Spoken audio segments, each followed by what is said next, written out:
자, 보죠. 특수상대성 이론입니다.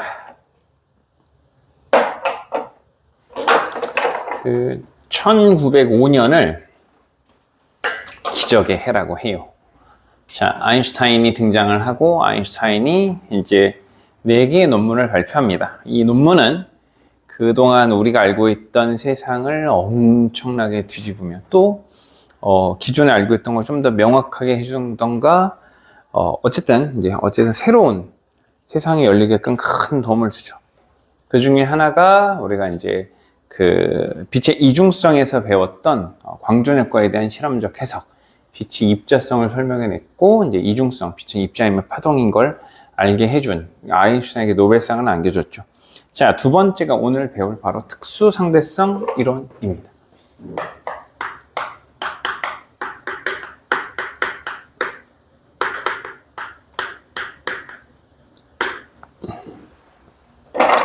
자, 이 특수상대성 이론, 우리가 사람들이 이제 그 과거 뉴턴 역학 이후부터 수많은 사람들은 시간과 공간을 절대적이라고 생각을 했고, 그 다음에 광속, 빛이 상대적일 거라고 생각을 했어요. 우리가 이제 이전의 과학자들이 빛이 입자이냐 파동이냐 이런 논란이 있었죠. 그래서 뉴턴 이전에, 뉴턴 직전에 하위 헌스라는 과학자는 빛이 파동이다. 빛을 파동으로 설명할 수 있기 때문에 파동이다라고 얘기합니다. 자, 근데 이후에 뉴턴이 빛을 입자라고 설명을 했고, 프리즘에서 빛이 꺾이는 현상이라든가 이런 걸 F는 m을 이용해서 당시 수준으로는 되게 그럴듯하게 설명을 하면서 빛이 약 100년 동안 입자가 되었습니다. 자, 그러다가 이제 약 100년 후에 토마스 영이 이중 실릿의 간섭 실험을 통해서 빛이 회절과 간섭, 사실 회절한다라는 건 이제 프레넬이라는 과학자가 이제 그 토마스 영의 실험을 좀 더 구체적으로 나중에 훨씬 더 설득력 있게 만들어주는데, 어쨌든 토마스 영의 이중 실릿의 간섭 실험은 빛이 파동이다, 파동이라는 걸 증명해내죠. 이후에 수많은 과학자들이 약 100년 동안 빛이 파동이라는 걸 기본으로 해서 맥스웰은 전자기파를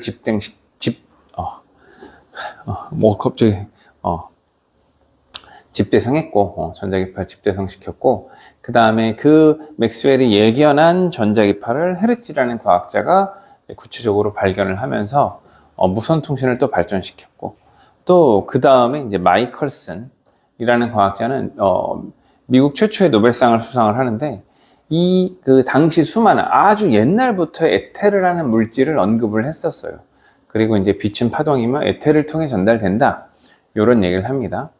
그래서 이 에테르라는 걸 검출해내고자 실험을 해요. 근데 그 실험의 결과 에테르가 없다, 그리고 부수적으로 광속의 할자 항상 일정하다라는 걸 알게 됩니다. 뉴턴은 사실 직관적으로 이미 자기의 사고 실험으로 광속의 일정함을 알고 있었고, 당시 되게 논란이 생기거나 당시 되게 그 빛에 의해서 수많은 정말 모호한 논란이 있었던 모든 상황들이 아인슈타인은 직관적으로 광속이 일정하고 에테르가 없다고 생각하면 깔끔하게 해결되는데 라는 걸 눈치채고 있었습니다. 자, 어쨌든 시간과 공간에 대한 새로운 개념과 이해, 특수상대성 이론을 시작해 보죠. 자, 일단은 이 특수상대성 이론이라는 말에 특수가 붙는 이유는요, 관성좌표계라는 특수한 상황에서만 적용이 되기 때문에 특수상대성 이론이라고 합니다. 우리가 관성좌표계라는 게 그냥 등속도 운동한다. 이게 이 등속도 운동이 등속도 운동에서만 일어난다 라는, 이 등속도 운동이 되게 특수한 거예요. 생각을 해봐. 수업 끝나고 집에 가. 등속도로 갈 수 있나요? 속력과 방향을 바꾸는 건 되게 특수한 경우예요. 지금 과학과 기술이 발전해 있으니 에스컬레이터나 무빙 워크 이런 걸 통해서 우리가 등속도 운동을 눈으로 확인할 수 있고, 뭐 자동차도 직선도로 구간에서 뭐 크루즈 기능으로 속력을 일정하게 등속도 운동, 속력과 크기 방향을 일정하게 등속도 할 수 있지만, 저 등속도 운동이라는 자체가 우리가 일반적으로 볼 땐 되게 특수한 거지. 사람은 사실 등속도 운동하기 거의 쉽지 않죠. 자, 이 등속도 운동에서만 적용되는 상대성 이론을 특수상대성 이론이라고 하고, 그 다음에 이걸 좀 한 걸음 더 발전시켜서 약 10년 후에 아인슈타인이 이제 우리가 일반적으로 가속도 운동하는, 속력이나 방향이 바뀌는 가속도 운동하는 비관성 좌표계에서도 성립을 하는 일반 상대성 이론을 발표하죠. 근데 이 일반 상대성 이론은 물리학 선택 과목의 이제 역학과 에너지 파트에서 배우고 우리는 특수 상대성 이론까지만 배웁니다. 자, 그러면 빛에 대한 해석. 당시는 당연히 빛은 뭐였죠? 당연히 그 당시만 해도 빛은 파동이었고, 파동이기 때문에 당연히 필연적으로 매질을 통해 전달되었다. 그 매질을 에테르라는 환상의 물질, 그 에테르라는 걸 찾아 헤매죠. 수많은 과학자들이 빛은 파동이며 당연히 에테르를 통해 전달된다고 누구나 다 생각을 했습니다. 자, 요거를 이제 마이컬슨과 몰리가 실험을 통해, 마이컬슨이 메인 과학자고요. 미국인 최초 노벨상을 받습니다. 이걸로 몰리 두 과학자가, 몰리는 교수예요. 요 실험을 합니다. 어떤 실험을 했는데 생각보다 엄청 정밀한 실험이었는데 이렇게 광원 장치를 XY 좌표 완벽하게 원점으로부터 거리가 같은 곳에 두고 Y축의 끝에 거울을, X축의 끝에도 거울을, 그리고 마이너스 Y축의 끝에는 검출기를 설치합니다. 검출기라는 건 이 광원에서 나온 빛의 궤적을 판단하는 장치로 보시면 되죠. 자, 그 다음에 이 중심에는 반거울, 빛을 투과력을 조절해서 50%는 통과, 50%는 반사시킬 수 있는 반거울을 만듭니다. 우리가 일반적인 유리도 빛이 100% 통과 못하죠. 100% 통과하면 거울을 볼 수가 없어. 여기 유리가 있다는 게 보이는 이유는 여기서 나온 빛이 보통 96%는 통과하고 나머지 4%가 반사돼서 여기 흐릿하게 유리가 있는 걸로 보이는 거거든. 이걸 잘 조절을 하면 50%는 통과, 50%는 반사시킬 수 있습니다. 자, 근데 잘 봐. 여기서 나온 빛이 어떻게? 요 광원에서 나온 빛이 여기서 50%는 반사해서 Y축으로, 50%는 통과해서 X축으로 가고, 이렇게 다시 반사해서 이렇게 오는 상황을 확인을 해 보는 거죠. 이렇게 이 실험 장치가 생각보다 엄청 정교하고 정밀했습니다. 자, 이때 이 논리에 앞서서 뭐가 좀 필요하냐면, 네. 자, 어떤 게 필요했냐면, 일단 우주는, 태양으로부터 뭐가 전달되고 있죠? 빛이 오고 있지. 역시 그러면 우주에도 에테르라는 매질이 펼쳐 있고, 그 우주에 펼쳐져 있는 매질을 통해서 태양으로부터 빛이 전달된다고 생각을 했어요. 그럼 잘 생각해 볼까? 여기 태양이 있네. 태양계로부터 세 번째 뭐가 있죠? 지구가 있고, 지구는 뭘 하고 있죠? 태양을 공전하고 있단 말이지. 그러면 자, 일단은 태양으로부터 빛이 이렇게 태양계 전체로 전달되고 있는데, 이 태양 햇빛은 우주와 지구에 펼쳐져 있는 에테르를 통해 전달된다고 생각을 했습니다. 이렇게 에테르라는 물질. 근데 지구가 공전한단 말이지.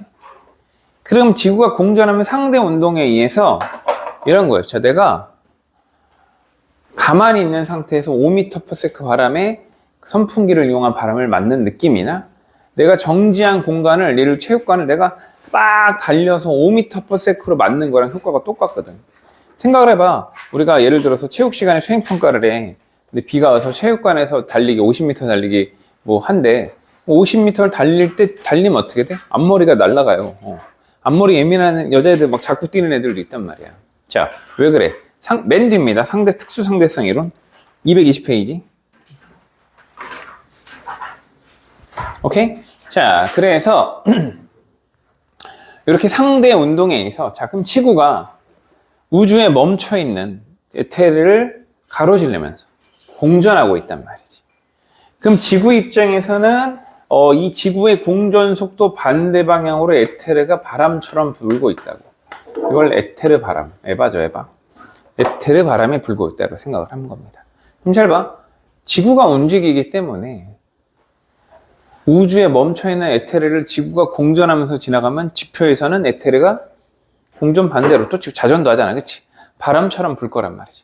그럼 그 효과에 의해서, 자, 보죠. 이런 논리를 접근한 거야. 그럼 봐봐. 여기서 이걸 한번 더 생각해 볼까? 흐르는 강이 있습니다. 이렇게. 강이 일정한 방향으로 흐르고 있어. 강의 흐름이에요. 강이 흐르는 곳에 내가 배를 타고 왕복으로 올 때와 이렇게 운동할 때, X축으로 왕복 운동할 때, Y축의 운동과 X축의 운동을 분석해 보면 강의 흐름에 배의 운동에 영향을 받으니 갈 때는 오른쪽으로 또 내려가겠지. 돌아올 때는 역시 오른쪽으로 또 내려갈 거고. 오른쪽으로 갈 때 강의 흐름 방향으로 갈 때 엄청 빨리 갈 거고. 강의 흐름을 반대로 거슬러 올 때는 거슬러 올라갈 때는 어떻게 돼? 속도가 느려지겠지, 그치? 그러니까 무언가 흐르는 곳에서 운동을 한다면 당연히 이 운동은 흐름에 영향을 받을 수밖에 없다고. 그쵸? 자, 그러면 봐. 지구가 공전을 하니 일정한 방향으로 에테르가 바람처럼 불고 있고, 그걸 우리가 뭐라고 한다? 에테르 바람. 에바죠.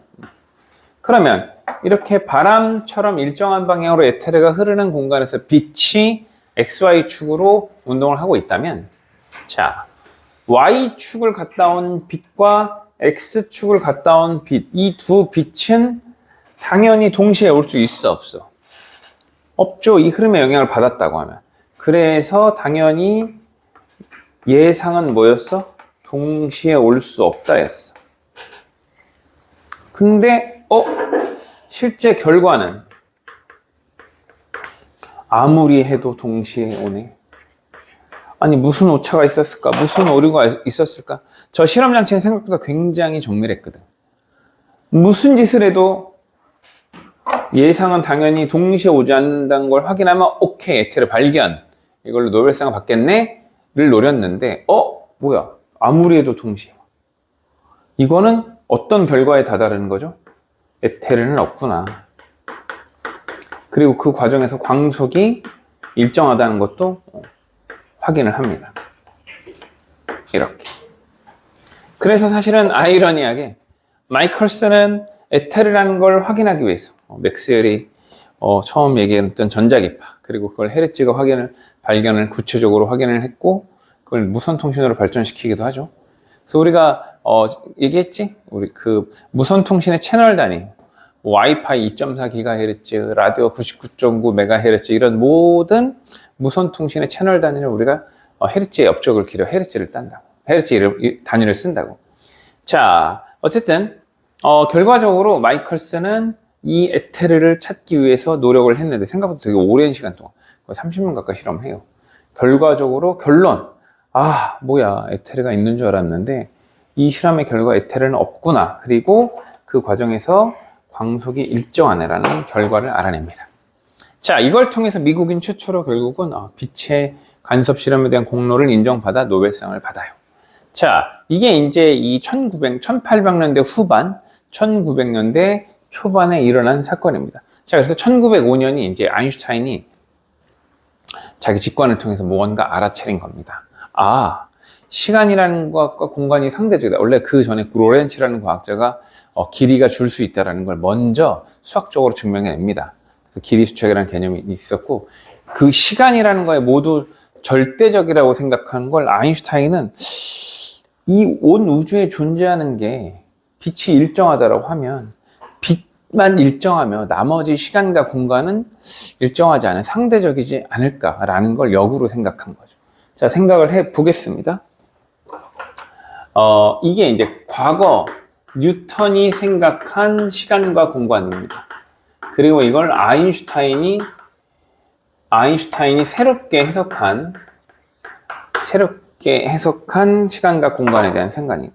그러니까 아인슈타인은 시간과 공간,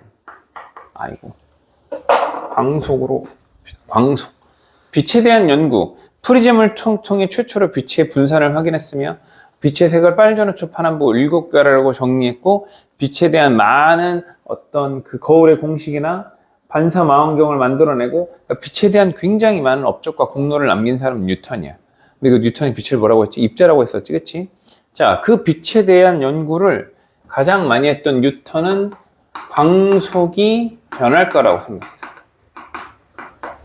그리고 시간과 공간이 일정할 거라고 생각을 해요. 근데 아인슈타인은 자기 직관으로는 광속이 일정할 거란 말이지. 광속이 일정해. 그럼 뭐가 변해야 돼? 시간과 공간. 시공간이라는 개념을 좀 나중에 이제 다른 민쿠프스키라는 과학자가 발표해내는데, 그걸로 이제 일반 상대성 이론으로 연결 짓는데, 어쨌든 시간과 공간, 시공간이 변할까라고 생각했죠. 변함이라고 할까? 변함. 현대원이 누가 맞아? 얘가 맞아. 아인슈타인 생각이 맞았던 거예요. 이게 되게 중요한 겁니다. 자, 아인슈타인은 그러니까 이런 실험을 통해서 결과가 나오기 전부터 이미 자기 사고 실험으로 광속이 일정할까라고 생각했어. 어떻게 생각을 했냐면, 자, 여기 관찰자가 있어. 관찰자가 있고, 원점으로부터 완벽하게 같은 거리에서 두 대상이 오고 있습니다. 여기에서 요로 A가 가고 있고, 요로 같은 속도로 B가 오고 있어. 만약에 빛이 상대 속도가 존재한다면, 상대 속도라는 거 기억나시나요? 내가 본 제 속도. 예를 들어 내가 공을 5m/s로 던지면 정지한 사람이 볼 때도 5m/s지, 그치? 근데 내가 도약해서 2m/s로 운동하면서 5로 던지면 어떻게 돼? 던져준 순간 7m/s가 되겠지, 그치? 여기가 뭐 공항 같은데 무빙워크 있잖아. 걸어 다니기 힘드니까 좀 편하게 가라. 무빙워크가 있으면 무빙워크가 2m/s로 움직여. 거길 내가 5m/s로 뛰어가. 그럼 밖에서 볼 때는 얼마로 뛰는 거야? 7로 뛰는 거잖아, 그치? 꼭 하지 말라는 잼민이들이 있어. 2m/s로 가는 무빙워크를 반대로 2로 걸어. 그럼 뭐야? 밖에서 볼 땐 뭐야? 정지해 있지. 나는 러닝머신 걷고 있는 거고. 대신에 이런 게 상대 속도란 말이지. 자, 그럼 이 상대 속도가 적용이 된다면 이 관찰자가 A와 B가 동시에 와서 교차를 해서 꽝 충돌한다고 생각을 했을 때, 이 관찰자 입장에서는 얘의 속도가 V라고 하면 얘가 보낸 광속은 뭐야? V 플러스 C가 될 거란 말이야. 광속은 C로 표현을 해요. 그리고 A가 여기에 딱 도착하는 순간 보내는 속도는 뭐야? 광속은 C란 말이지. 그럼 당연히 광속이 변한다고 하면, 외부의 환경의 영향을 받아서 속도가 변한다고 생각하면, 관찰자 입장에서는 B가 교차를 먼저 통과하고 A가 나중 통과한단 말이야. 실제로는 꽝 충돌해도 말이 안 되잖아, 그치? 아, 빛은 상대 속도가 적용되지 않는구나. 광속 불변. 광속은 항상 일정하다는 걸 이미 이 파동방정식과 맥스웰의 예견으로 빛의 속도가 약 3억 m/s라는 건 알고 있었어. 그래서 보통 광속을 이렇게 표현해요. 컨스턴트의 약자 C로 표현하고, 약 3.0 곱하기 10의 8승 m/s, 약 3억 m/s로 이 광속은 누구에게나 일정하다.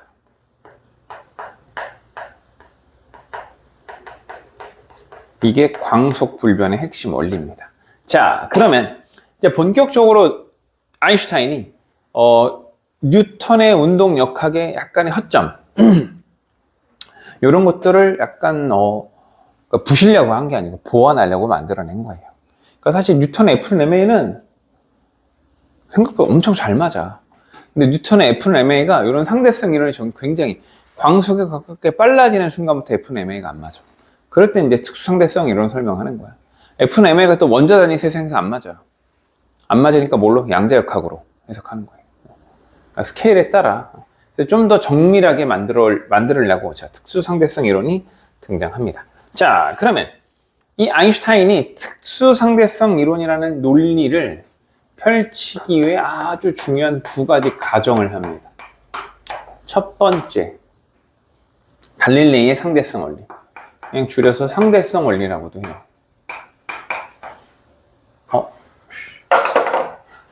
이 눈이 침침해서 그런가. 상대성 원리. 두 번째가 방금 설명했던 광속 불변입니다. 자, 상대성 원리부터. 이건 갈릴레이가 먼저 생각을 했고, 저 갈릴레이의 상대성 원리가 실제로, 그러니까 이론상은 다 인정하는데 실제 저렇게 될까? 사람들이 약간 완벽하게 확신이 없었어. 1800년대 후반까지만 해도. 그 비행기에 만드는 풍동 실험 뭐 이런 거 있는데, 그러니까 아인슈타인도 사실 비행기를 잘 원리를 설명할 수는 없었거든. 어쨌든 간에 저 상대성 원리, 자 보죠. 이런 겁니다. 이거 다 사고 실험이야. 아인슈타인은 이론 물리학자야. 다 논리, 생각, 사고 실험을 통해 이런 걸 다 알아낸 거야. 더워? 그래 추워서 줄여놨는데. 추워지면 줄일게요. 알았지? 야, 너 거기 있으면 너무 춥지 않니? 괜찮아? 오케이. 자, 잘 봐. 이 상황을 잘 분석해 봅시다.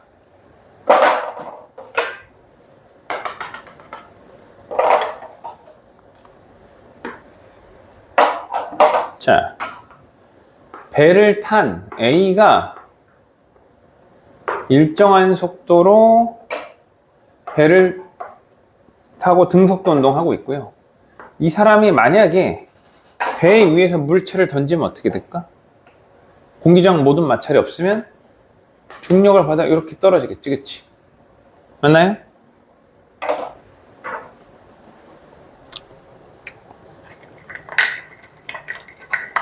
내가 얘를 던지면 어떻게 돼? 내 손으로 그냥 떨어지잖아, 그치? 왜 떨어지는지 이따 다시 얘기해 줄게요. 자, 그럼 잘 봐. 이 광경을 다른 좌표계 있던 B가 우연히 본 거야.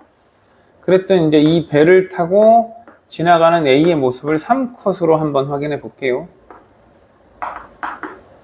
이렇게 A가 보이고, 근데 얘가 일정한 속도로 움직이다 보니까 밖에서 B 입장에서는 얘가 이런 식으로 포물선 궤적으로 떨어지더라고요.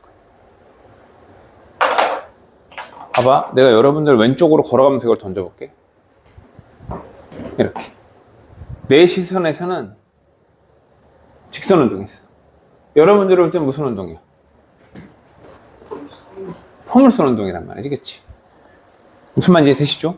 그럼 잘 봐. A 입장에서 얘가 속도가 감소, 정지, 반대로 증가 한 이유는 뭐야?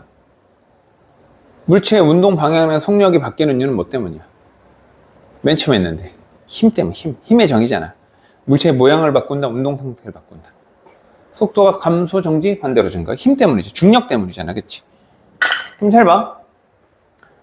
A 입장에서 얘가 직선 운동하면서 올라갔다가 느려졌다가 멈추고 다시 빨라지면서 떨어진 직선 궤적으로 운동한 이유는 뭐 때문이야? 중력 때문에. 그럼 질문. B가 볼 때 얘가 포물선 궤적을 그린 이유는 뭐 때문이야? 처음 속도가 0이 아니어서 그렇지만 결국 얘도 중력 때문에 포물선 운동을 하는 거라고. 위로 던진 물체 운동이나 포물선 운동이나 자연학화 운동이나 전부 다 중력을 받는 등가속도 운동이거든. 자, 그럼 잘 봐. 관찰자의 좌표계에 관계없이 지금 운동의 법칙은, 중력의 법칙 또는 운동의 법칙은 동일하게 적용되고 있다고. 그러니까 운동의 법칙이 동일하게 적용되더라도 보는 이의 좌표계에 따라 운동이라는 건 상대적이다라는 거야. 다시 반대인데, 운동이 상대적이어도 운동의 법칙은 동일하게 적용된다. 이게 상대성 원리예요. 되시나요? 아까 얘기했지만 A가 실제로 던지면 질 때 이렇게 떨어져. 봐봐. 내가 이 던지면 내 손으로 떨어지잖아. 나 정지했어? 아니요. 우린 지구와 함께 약 460m/s로 자전하고 있어. 우린 정지했지 않아. 지구와 함께 엄청난 속도로 자전과 공전을 하고 있어. 되시나요? 근데 우리는 일정한 지표 입장에서 보면 일단 지구는 무슨 운동이야? 자전 원운동이야. 그러면 지구가 우리가 둥글다고 생각하지만 밖에 나가봐. 둥글어? 우리는 다 속고 있는 거야, 사실. 는 아니고 워낙 크니까 우리 입장에선 평평해 보이고 평평한 지면에서 등속도 운동하면 RGM이 0이기 때문에 똑같이. 내가 지하철을 타고 있어. 지하철을 타고 있어. 지하철이 일로 일정한 속도로 가고 있어. 그럼 내가 일정한 속도로 가는 지하철에 이거 던지면 이렇게 내 손으로 떨어진다고. 근데 밖에서 볼 땐 포물선 궤적으로 움직인단 말이에요. 실제로 그래, 정말. 되시나요? 자, 그러면 운동의 법칙은 동일하게 적용되더라도 운동이라는 건 보는 사람의 좌표에 따라 상대적이다. 이걸 이미 갈릴레오가 얘기를 했다고. 1600년대. 오케이? 이미 한 300년 이전에. 자, 그럼 보죠. 뉴턴이 아인슈타인이 얘기한 한 200 몇십 년 전에. 자, 두 번째, 광속불변입니다. 광속불변. 요건 쓸게요. 첫 번째, 일단은 빛보다 빠를 순 없고,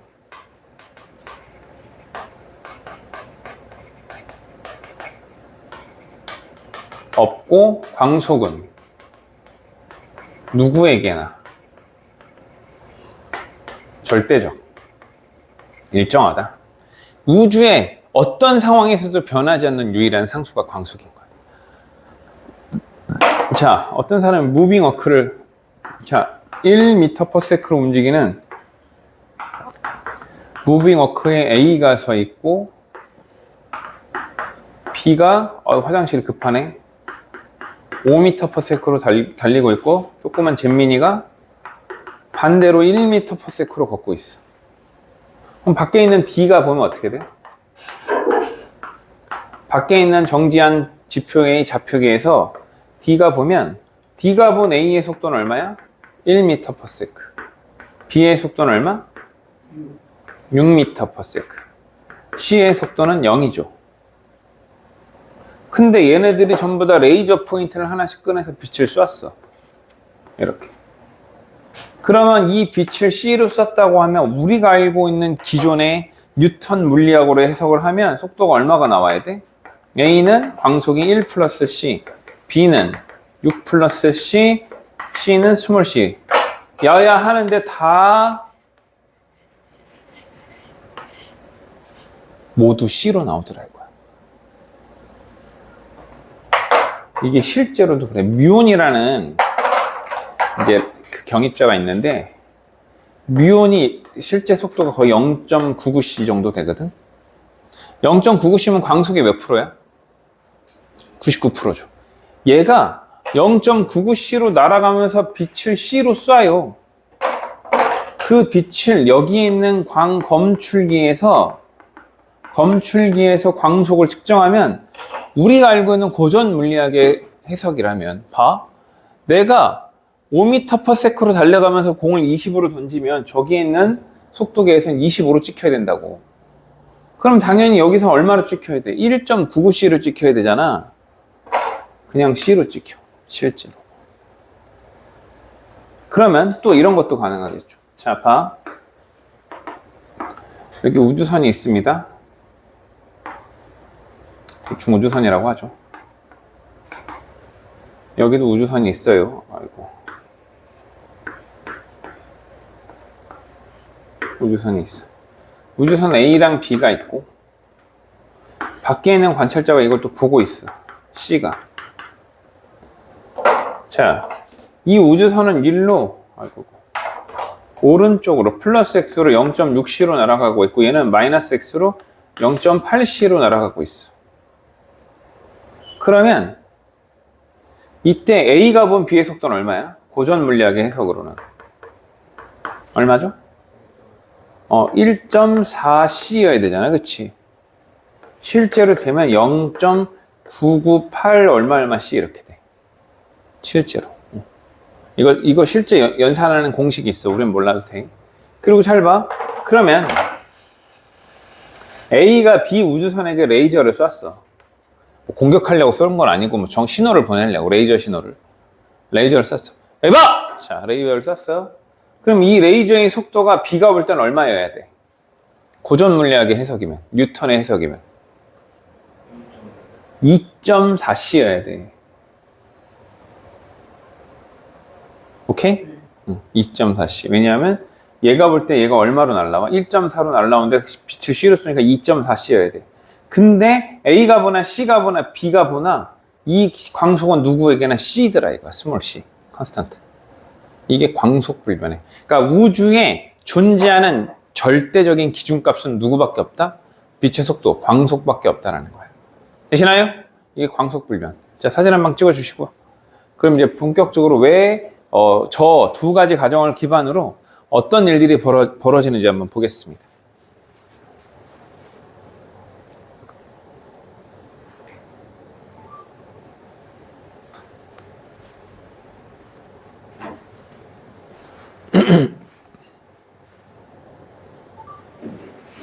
안 춥니?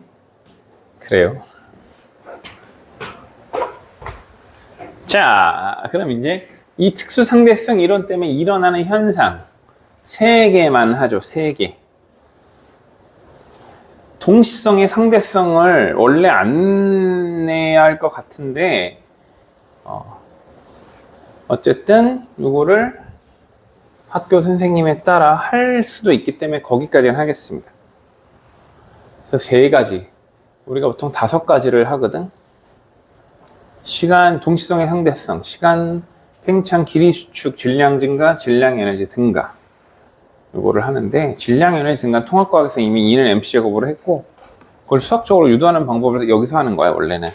자, 우리는 3가지 현상만 좀 체크해 보도록 하겠습니다. 아인슈타인이 이런 얘기를 했어요. 과연 동시라는 게 절대적인가?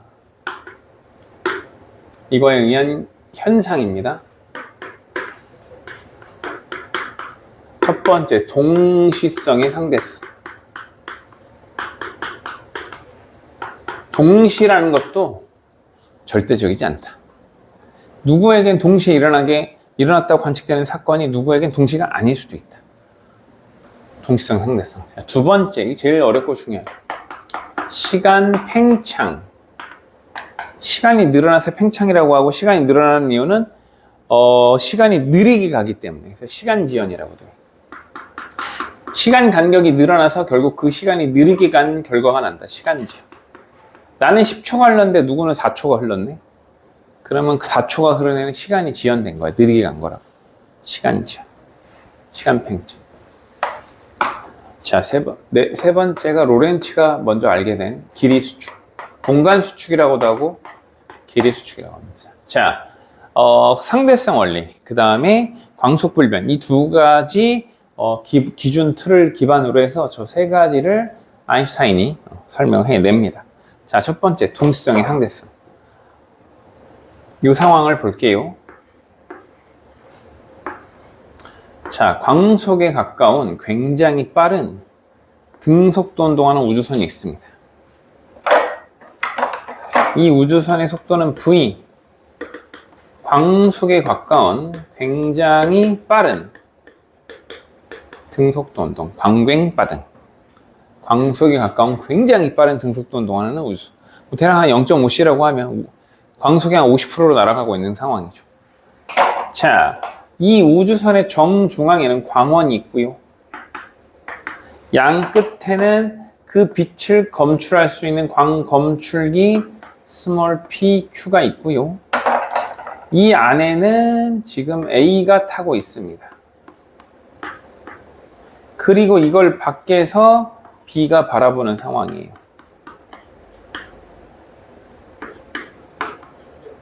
이렇게.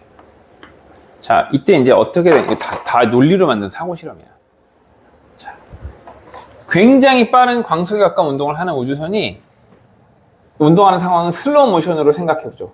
이렇게 가다가 이때 광원과 A와 B가 완벽하게 일직선상에 놓여 있을 때 저 검출구에서 빛이 번쩍하게끔 설정을 해놨습니다. 자, 빛이 번쩍했어. 이걸 3컷으로 찰칵, 찰칵, 찰칵, 찰칵, 찰칵, 찰칵 이렇게. 자, 이 상황을 분석해 볼 건데, 자, 질문. A는 등속도 운동하잖아. A 등속도 운동하죠. A는 창문이 없으면 자기가 운동하는지 사실 몰라. 우리가 자전을 못 느끼랑 똑같아. 자전이 느껴져요. 손 들어봐. 빨리 병원 가. 마음의 병이야. 우리가 자전을 못 느끼는 거랑 똑같이 이 관찰자 A는 만약에 이 창문이 이런 거잖아. 왜 범죄 그 영화 보면 취조실에서 범죄자가 있는 곳에서 거울을 보면 뒤에 있는 사람은 안 보이고 안에 있는 사람은 이 범죄자가 뭐 하는지 표정까지 다 보이잖아. 그치? 그런 것처럼 만약에 이게 그런 거울이라면 이 사람은 자기 얼굴이 보이는 거야. 밖에서는 이 사람이 보이지만. 그러니까 A는 창문이 없으면 등속도 운동하잖아. 자기가 정지해 있는지 5m/s로 움직이는지 100m/s로 움직이는지 0.5c로 움직이는지 전혀 몰라. 그럼 질문. A 입장에서는 당연히 광속은 누구에게나 동일하고 A 입장에서는 당연히 내가 이 정중앙에서 빛을 번쩍하고 쏘면 양 끝에 당연히 빛이 어떻게 해? 동시에 도착했겠지, 그치? 되시나요? 그러니까 A는 당연히 빛이 P와 Q에 동시에 도착합니다. B는 아니야. 자, 우주선의 속도를 0.5c로 해볼까요? V가 0.5c예요. 광속의 50% 정도죠. 그럼 잘 봐. 빛이 두 칸 가는 동안 우주선도 오른쪽으로 한 칸을 가요. 이렇게. 그러면 봐봐. 밖에서 볼 때는 빛이 어떻게? P는 마중 나오니까 먼저 닿고 Q는 빛이 도망가니까 나중에 닿는다고. 되시나요? 그러면 B 입장에서는 P가 먼저 도착한다고 관측이 된다고. 자, 하나의 사건이 누구에겐 동시인 게 누구에겐 동시가 아닐 수 있단 말이지. 되시나요? 여기서 절대적인 값은 뭐야? 광속이야, 광속. 그러니까 한 광원에서 방출한 빛이 양 검출기에 도달하는 시간은 그냥 빛의 궤적으로 판단하는 거야. A 입장에서는 봐봐. 여기서 나온 이 광원이라고 할게. 광원에서 나온 빛이 이렇게 갔고 얘가 P, Q에 도착했고 일정한 속도로 간 빛의 궤적의 크기가 같으니까 당연히 동시에 일어난 사건이 되는 거예요. 근데 얘는 광원이 여기 있고 여기서 광원에서 나온 빛이 P에 먼저 짧은 순간 와서 닿고 그 다음 얘는 도망가니까 따라잡기 위해서 멀리 가서 닿았잖아. 그렇죠? 그러니까 얘가 먼저 도착하고 나중 도착한 사건으로 이 동시라는 게 누구에겐 동시인 게 누구에겐 동시가 아닐 수도 있다고. 여기서 좀 중요한 기준 틀이 하나 있는데 한 점에서 일어난 한 장소 한 점에서 일어난 동시는 절대적이야. 누구나 동시야. 자, 광원에서 빛이 번쩍해 타는 사건은 당연히 A에게도 B에게도 동시에 일어난 사건인 거야. 왜냐하면 A가 나는 먼저 일어났는데 B는 나중에 빛이 켜졌네 이러면 논리가 문제가 생긴다. 광원에서 빛이 번쩍했다는 한 점의 동시는 누구나 동시가 되는 거야. 절대적. 그럼 서로 다른 두 장소나 P, Q 같은 두 점의 동시가 어떻게 되는 거야? 빛의 궤적에 따른 상대적 결과가 생기는. 누구에겐 동시인 게 누구에겐 동시가 아닌 결과가 생길 수 있는 거라고. 되시나요? 자, 그럼 이걸 응용한 예를 두 개를 더 들어볼게요. 이렇게. 그럼 요번에는 저걸 기반으로 생각해 볼게요. 우주선에 대충 그릴게. 여기 광원이 있고요. B가 이걸 보고 있어. 이제 A가 있고. 자, 우주선이 오른쪽으로 굉장히 빠른 등속도 운동을 하는데 여기서 빛이 번쩍했어. 여기 검출기 P와 Q가 있고 B가 뭐라고 그랬냐면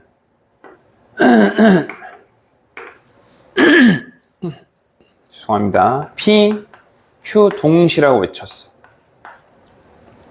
B 시선에서는 P랑 Q에 동시에 닿았대. 그럼 A 입장에서는 어디 먼저 닿을까? 빛이.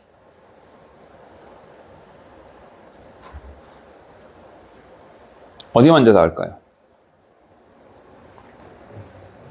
자, 우주선의 속도가 굉장히 빠르니 우주선이 대충 이쯤 간 거야.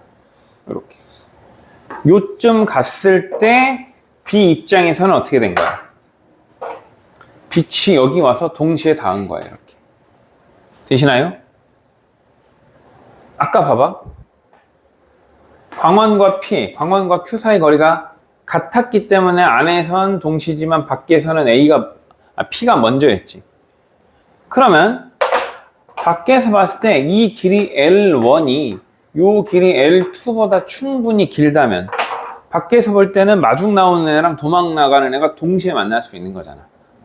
요런 상황인 거야. 그럼 당연히 안에서는 그냥 여기가 멀고 여기가 가까워. 그럼 당연히 A는 누구 먼저 해야 돼? 당연히 A는 누구 먼저?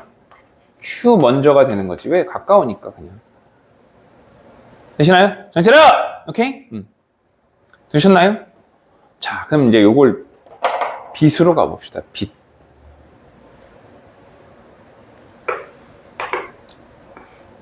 요번엔 광원이 2개야.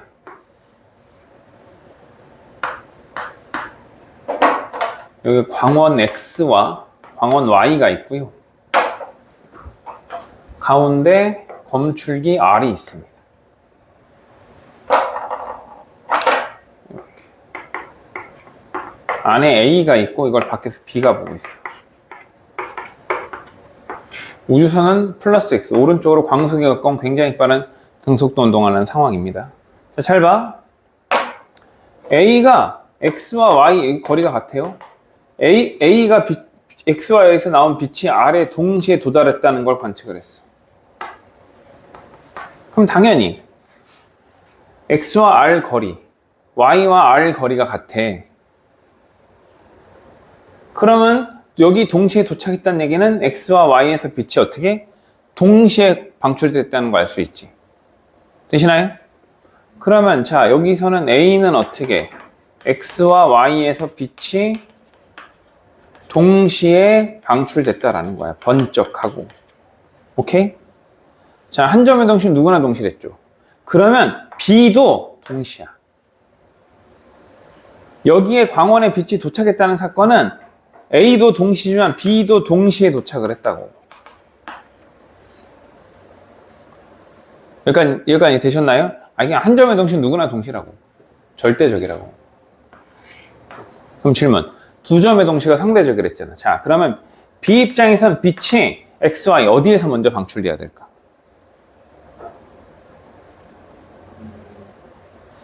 봐. 여기서 빛이 나왔는데 밖에서 볼 때는 어떻게 돼? 검출기가 R이 도망가잖아. 맞지?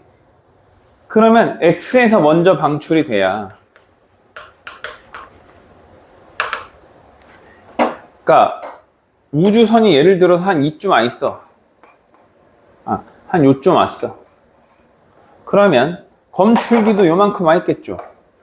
그러면 여기서 나온 빛은 요만큼만 가면 되고 여기서는 더 많이 가야 되잖아.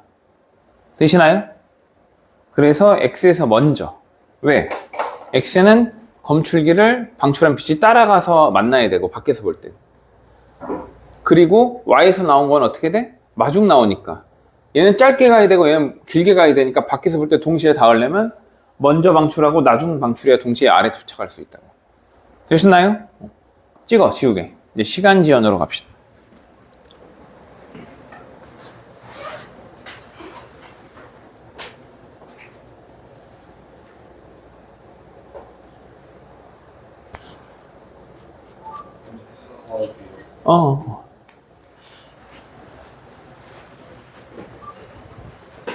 잘 찍었죠? 자, 특수상대성 이론의 첫 번째 원리.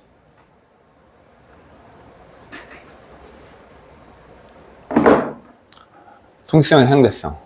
하나의 동시. 이 동시라는 것도 절대적이지 않을 수 있다라는 거야. 되셨나요? 한 점의 동시는 누구나 동시. 서로 다른 2점의 동시는 상대적이다. 누구에게 동시에 일어난 사건이 다른 관찰자, 다른 사람에게는 동시가 아닐 수 있다라는 거예요.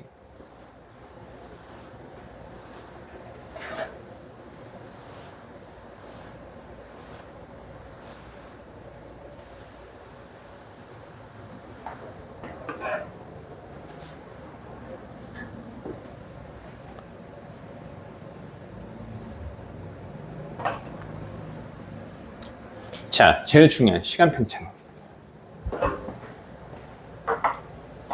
시간과 시간에 대한 새로운 해석이죠.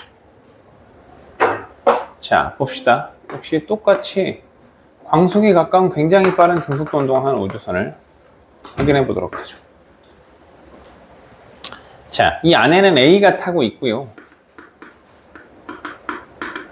이 우주선의 바닥에는요, 광원, 천장에는 그 빛을 반사하는 거울, 그리고 광원에서 나온 빛이 이렇게 왕복하면서 시간을 잴 수 있는 빛 시계라는 게 있습니다.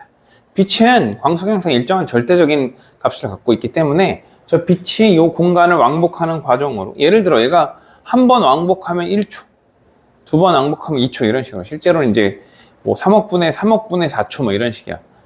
예를 들어서 이게 2m다.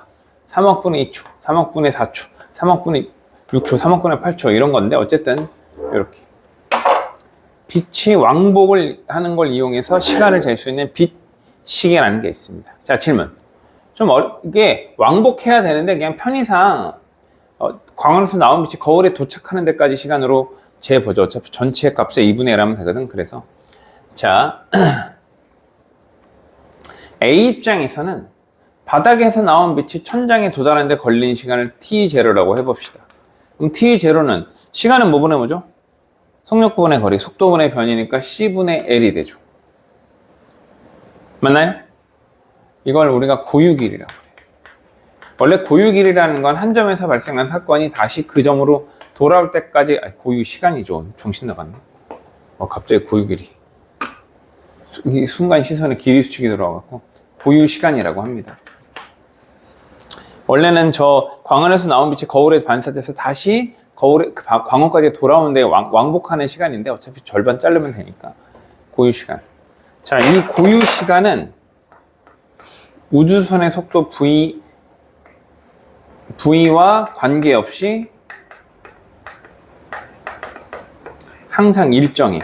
누구 기준? 이거 다 지금 A 기준이야. A 기준. A 기준. 아까 얘기했지만 잘 봐. A는 창문이 없으면 내가 운동하는지 몰라. 정지해 있는, 우리가 자전을 못 느끼는 거랑 똑같잖아. 우리가 자전을 못 느끼는 것처럼 A는 우주선이 일정한 속도 V로 가던 5m/s로 가던 100m/s로 가던 0.5c로 가던 모른다고.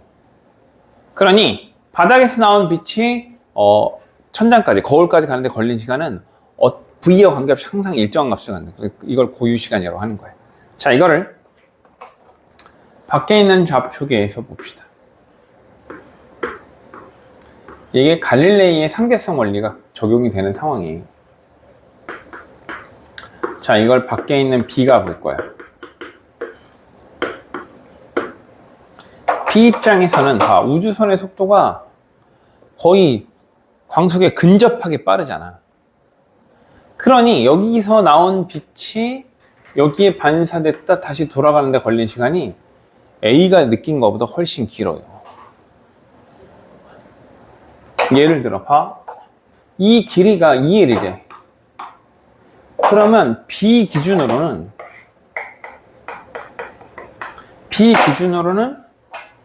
여기서 나온 빛이 여기 도달하는데 걸리는 시간이 광속은 C로 누구에게나 일정하니까 T라고 했을 때 얼마? C분의 2L이란 말이지. 되시나요? 그럼 B 입장에서는 당연히 내가 본 게 정상이잖아. 그럼 B 입장에서는 A의 시간이 자기 얼만큼으로 흘렀어? 나는 바닥에서 나온 빛이 천장에 도달하는데, 거울에 도달하는데 C분의 2L 걸렸는데 A는 C분의 L 걸렸단 말이야. 쟤는 시간이 나보다 느리게 가는구나. 이런 상황이 생기는 거라고. 이거 극대화 볼게. 자, AB가 쌍둥이야. 그래서 AB가 쌍둥이고 이 실험을 10살에 시작했어. 그래서 B는 여기서 나온 여기 도달하는 과정을 계속 10년 동안 관측했대. 사고 실험이니까. 그러면 얘는 몇 살이 됐어? 10살에 시작해서 10년을 관측해서 20살이 됐잖아. 이 안에서는 얼마가 5년이 갔어. 그럼 얘는 몇 살이 돼 있어? 15살이 돼 있다고. 그럼 둘이 만나면 너 왜 이렇게 안 컸냐 이렇게 되는 거라고. 자, 결론. 광속에 가까운 굉장히 빠른 등속도 운동을 하면 정지한 사람이 봤을 때 운동하는 대상의 시간이 자기의 시간보다 어떻게 된다? 느리게 간다라는 거야. 오케이? 이걸 시간 팽창, 시간 지연. 시간이 느리게 갔기 때문에 시간 지연이라고도 하고, 왜 시간 팽창이라면 봐봐. 내 시계는 어떻게 흐르냐면 1초, 2초, 3초, 4초 이렇게 시간이 흐르는데 굉장히 빠르게 등속도는 상태에서 얘의 시간, 얘가 볼 때 얘의 시간은 1초, 2초 이렇게. 그러니까 시간과 1초와 1초 사이 간격이 늘어나서 팽창되어 있기 때문에 시간 팽창이라고도 한다. 오케이? 이거를 이제 이용해서 만든 영화가 혹성 탈출이에요. 혹성 탈출 원작이 이런 거야. 자, 지구에서 어떤 임무를 띄고 이 우주선에 탄 대원들이 굉장히 빠른 속도로 이제 우주 여행을 떠납니다. 그래서 이제 중간중간 늙지 말라고 동면수면 장치에서 자. 동면수면이 일어나면 이제 뭐 영화적 과학이죠. 동면수면이 일어나면 딱 동면 상태니까 모든 생명이 노화가 지속되지 않는 거죠. 이제 그렇게 여행을 하다가 이제 우주선을 좀 중력이 받는 곳에서 안정적으로 착륙을 해서 좀 정비할 타이밍이 온 거야. 그래서 말도 안 되는 슈퍼컴퓨터로 스캔을 쫙 했더니 어떤 항성계가 있고 그 항성으로부터 세 번째 행성에 적당한 행성이 보이더라 이거지. 그 행성으로 가서 착륙을 딱 했는데 대기 조성비가 지구랑 너무 흡사하고 숲이나 나무, 종 이런 땅이나 이런 게 너무 지구 같은 거야. 어쨌든 그래서 거의 착륙을 딱 한 다음에 이제 그 수리를 마치고서 주변을 좀 둘러보는데 막 시끄러운 소리가 나서 언덕 너머에서 시끄러운 소리가 나서 올라가고 언덕 위에서 이렇게 봤더니만 사람들이 막 도망가고 있고 침팬지들이 말 타고 다니면서 막 사람을 막 사냥하고 있는 거야. 그러니까 거기는 그 인간이 침팬지 정도 지능을 갖고 있고 침팬지가 그 만물의 영장인 영장류가 되어서 말 타고 다니면서 문명을 이루고 있고 말을 하면서 인간을 사냥하는 그런 행성이었던 거야. 그래서 또 어리버리돼 갖고 막 또 잡혀가고 막 총도 떨어뜨리고 그러다가 이제 착한 침팬지의 도움을 받아서 결국 탈출을 해요. 대원들이. 그래서 이제 대원들이 이제 우주선에 와서 우주선에 올라가면 이제 우주선 계단을 올라가면서 이 지긋지긋한 행성도 안녕이다. 빨리 지구에 가고 싶다. 라고 하면서 먼 바다를 봤는데 바다 끝 시선에 이렇게 자유여신상이 딱 있던 거야. 이만큼 가라앉았어. 그럼 여기 어디야? 지구야. 뉴욕. 왜 이런 일이 벌어진 거야? 이 우주선을 타고 출발한 대원들이 우주선 안에서는 한 5년 정도 흘렀는데 너무 빨리 가다 보니까 지구에서는 이 안에서는 시간이 엄청 느리게 갔고 지구에서는 이 몇백 년이 흘러서 문명이 뒤집어진 거예요. 문명이 뒤집어진 이유가 또 막 여기저기 영화에서 나와. 원래 그 주인공이 침팬지 시저한테 계속 실험을 해요. 주인공 아빠가 치매야. 그래서 치매를 고치기 위한 실험을 계속 침팬지 시저에게 해. 시저는 계속 똑똑해져. 근데 어쨌든 뚜렷한 결과가 안 나오니까 이제 투자자가 와서 깽판 놓고 막 이래. 그러니까 시저가 공포와 폭력을 배워. 그러다가 이제 나중에 그 시저가 그 이제 머리가 좋아지는 앰플을 들고 도망가 버려. 그리고 도망가고 지구에는 코로나가 돌아. 우리가 경험한 건 코로나19고 그때는 뭐 다른 코로나가 전 세계에 도는데 코로나에 걸린 모든 인간은 말을 못하고 지능이 떨어져. 자, 그래서 인간은 말을 못하고 지능이 떨어진 인류가 되었고 코로나 때문에. 침팬지들은 시저의 후손들은 어떻게? 점점 똑똑해서 이제 말을 하고 도구를 더 잘 쓰고 이런. 그래서 인류 문명처럼 지능을 가진 침팬지 문명이 된 거야. 그렇게 문명이 뒤집어진 지구에 저 사람들이 우주에서 온 거란, 다시 돌아온 거란 말이지. 이게 상대성 이론을 설명할 수 있는 대표적인 영화예요. 일반 상대성 이론으로 설명하는 인터스텔라고. 중력이 크면 실제로 시간이 느리게 가. 지구의 시계랑 인공위성 시계랑 다르게 가. 그걸 컴퓨터가 다 보정해 주는 거야. 중력이 강하면 강할수록 시간이 느리게 가고 블랙홀 안에도 들어가면 살아있다면 거기서 시간이 멈춰. 시간이 멈춰있는 5차원의 시공간. 그래서 그 주인공이 실제 지구에서 출발해서 행성 A에 갔다가 플랜 B에 갔다가 그 거대 블랙홀 가르강티아에 빨려 들어갔다가 튀어나왔다가 우연히 우주복을 입고 던져졌는데 웜홀로 빨려 들어서 태양계로 왔는데 지나가던 우주선에 발견돼서 구출이 돼. 거기까지 48시간이 안 걸려. 근데 15살을, 14살인가 13살에 헤어진 자기 딸이 90세가 넘어서 만난 거야. 그건 인터스텔라. 자, 어쨌든. 자, 여기서 핵심은 이거야. 광속에 가까운 굉장히 빠른 등속도 운동을 하면 정지한 사람이 볼 때 운동하는 사람의 시간이 어떻게 된다? 느리게 간다. 봐, 여러분들 볼 때 내가 내 시계를 딱 보여주면서 광속에 가깝게 달리면 어떻게 돼? 여러분들이 볼 때 내 시간은 여러분들 시계보다 느리게 간다고. 되셨나요? 그럼 질문. B가 볼 때 A의 시간이 느리게 가잖아. 그치? 여기 봐요. 설명 들어. 그럼 A가 볼 때 B의 시간은 어떻게 돼? 느리게 가. 이런 모순이 생겨. 이건 쌍둥이 역설이라고 하는데, 자, 이런 거 봐봐. B가 어디 당근마켓에서 저런 빗시계 같은 거 하나 주워왔어. 너무 부러운 거야. 그래서 나도 저런 거 하나 갖고 있으면 좋겠다. 그래서 빛이 왕복하는 시계를 하나 여기 세워놨어. 그럼 A가 볼 때는 이 시계는 어떻게 가? 이렇게 간단 말이야. 서로에게 일어나는 모순이 생겨. 이걸 해결하기 위해서 일반 상대성 이론으로 해결을 해. 근데 어쨌든 특수상대성 이론에서는 완벽하게 모순이 해결되지 않기 때문에 이 모순을 물어본다고. 자, 내가 달려가. 그럼 여러분들 볼 땐 내 시계가 느리게 가잖아. 그치? 내 시점에서 나는 정됐고 여러분들이 멀어지는 거라고. 그럼 내가 볼 땐 여러분들이 광속에 가까운 운동을 하기 때문에 여러분들 시간이 느리게 가는 거야. 되시나요? 자, 됐죠? 결론 뭐야? 정지해 있다 고 느끼는 B가 본 A의 시간이 어떻게? B가 본 운동하는, 광속에 가깝게 운동하는 A의 시간이 느리게 간다라는 거예요. 핵심은 뭐야? 내 관찰자의 좌표계에서 나는 정지했다고 느끼고 나보다 제가 빨리 움직인다고 느끼면 제 시간은 나보다 느리게 가는 거야. 그럼 제 입장에서는 내가 빠르게 움직여야지. 상대 속도니까. 그렇지? 그럼 제가 볼 땐 내가 느리게 가는 거라고. 똑같은 비율로. 이게 모순이라고. 쌍둥이 역설을 뭐 이건 나중에 할게요. 자, 이제 길이 수축까지 하고 쉬자. 이게 연결돼 있어서.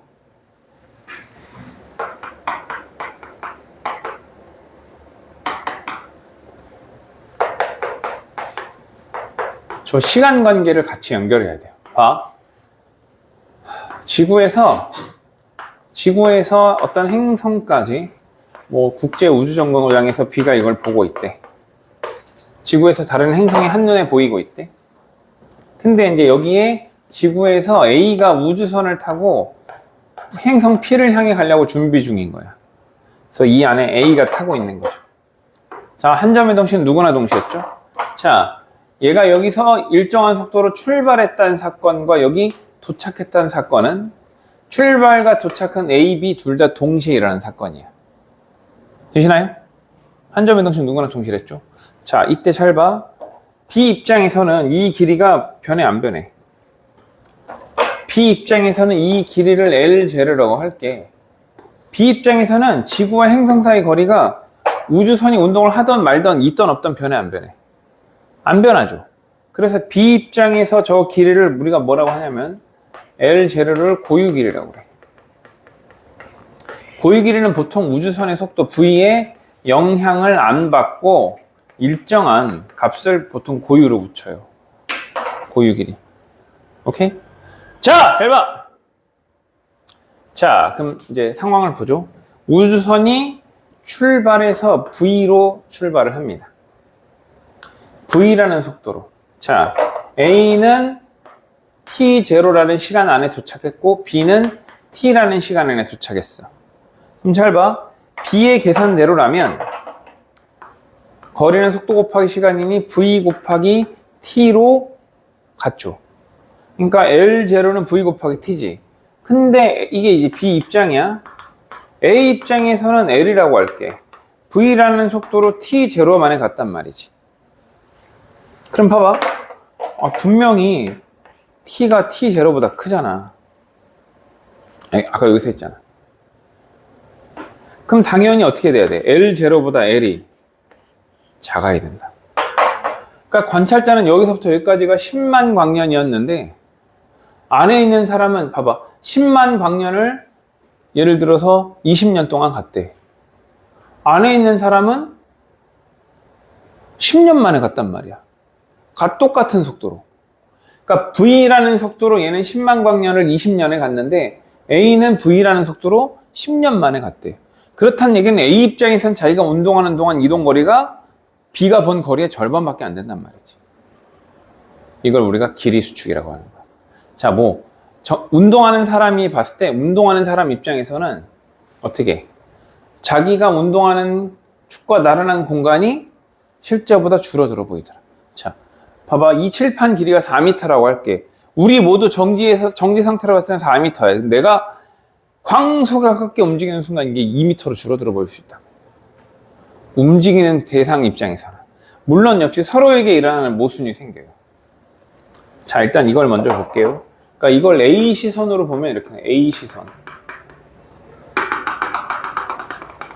A 시선에서는 이렇게 같은 X축으로 움직였으니까 Y축의 공간은 안 변하고 지구도 이렇게, 행성도 이렇게, 그리고 B도 이렇게 보이는 거야. 그리고 이 길이가 얼마로 보인 거야? L로 보인 거지, L. B가 볼 때는 L0로 관측된 길이가 A 입장에서는 L로 보인 거라. 물론 역시 서로에게. 뭔 소리야? 자, 내가 광속에 가깝게 움직이면 내가 움직이는 입장에서 이 공간이 나한테 줄어들어 보이잖아. 그치? 그럼 여러분들이 볼 때는 어떻게 돼? 내가 줄어들어 보이는 거야. 그러니까 내가 광속에 가깝게 움직이면서 여러분들을 보면 이 책상도 폭이 절반으로 줄어들어 있고 여러분들 다 폭이 절반으로 줄어들어 있는 거야. 내가 절반은 예를 든 거야. 절반보다 더일 수도 있고 덜일 수도 있고. 저건 속도에 정비례해. 빠르면 빠를수록 더더더더 그 효과가 증가합니다. 오케이? 그런데 여러분들이 볼 때 어떻게 해? 내가 움직이잖아. 그치? 그러니까 봐봐. 움직이는 사람 입장에서는 내가 본 환경이 뒤로 멀어지고 운동하니까 내일 때는 이 공간이 줄어들어 보이고 여러분들이 볼 때는 나만 줄어들어 보이는 거야. 서로에게 일어나. 생각을 해봐. 이게 이렇게 생긴 배경이었어, 사실은. 그리고 이게 창문인 거야. 창밖에 얘가 이렇게 움직이는 얘기는 반대로 생각하면 이 사람이 탄 우주선이 일로 마이너스 V로 움직이는데 밖에 배경이 일로 멀어진다는 뜻으로 볼 수 있거든. 그러니까 B가 볼 때는 우주선이 짧아져 보이는 거고 A가 볼 때는 자기를 제외한 모든 공간이 짧아져 보이는 거고. 되셨나요? 자, 광속에 가까운 굉장히 빠른 등속도 운동을 하면 운동하는 사람 입장에서 자기가 운동하는 공간과 나란한 축의 길이가 어떻게 돼? 실제보다 줄어들어 보이더라. 길이 수축. 이거에 실제 예제가 있어요. 뮤온이라고 하는데 아까 살짝 언급을 했죠. 태양에서는 이제 수많은 태양풍, 다양한 입자가 날라오고 이 태양풍을 누가 막아주지? 지구자기장이 막아주죠, 그렇죠? 여기 지구가 있고 지표야. 여기가 지구 대기예요. 자, 태양에서는 태양풍이 있고 우주선이라고 하는 코즈믹 레이. 이 우주선은 스페이스쉽이 아니고 코즈믹 레이라고 하는 감마선, X선 이런 그 태양풍의 일종입니다. 얘가 대기에 충돌하는 순간 0.99C로 날아오는 뮤온이 만들어져요. 근데 봐. 이 지구의 높이를 h라고 했을 때 뮤온이 정지 상태에서 붕괴되는 데까지 걸린 시간이 되게 짧아. 그래서 뮤온이 만약에 이동거리는 S뮤를 계산해 보니 0.99C 곱하기 T0라고 할게. T0는 정지 수명이야. 뮤온에 붕괴되기 전까지 정지 수명. 이걸 계산했더니 약 6분의 h, 대기권 높이의 6분의 1밖에 안 되더라 이거야. 그러면 당연히 이론상으로는 지표에 뮤온이 있을 수 있어 없어? 없어야지. 근데 실제는 있다라는 거지. 실제는 뮤온이 실제로 진짜 있어. 이걸 어떻게 해석하느냐. 자, 지구 입장에서는 뮤온의 속도가 거의 광속이잖아. 엄청난 시간 지연에 의해서 이거보다 훨씬 오래 사는 거야. 시간이 느리게 가니까. 그러니까 1초, 2초 소멸해야 되는데 움직이면서 1초 이렇게 되는 거라고. 그러니까 도착하고도 남지. 그럼 뮤온 입장에서는 굉장히 빠른 속도로 오니까 어떻게 돼? 길이 수축이 엄청난 길이 수축이 일어나니까 어떻게 돼? 우리 입장에서는 H로 보이는 굉장히 높은 대기권의 높이가 되게 짧아 보이는 거야. 그러니까 가고도 남는 거지. 되셨나요? 여기까지. 잠깐 쉬었다 문제 좀 풀죠, 이제.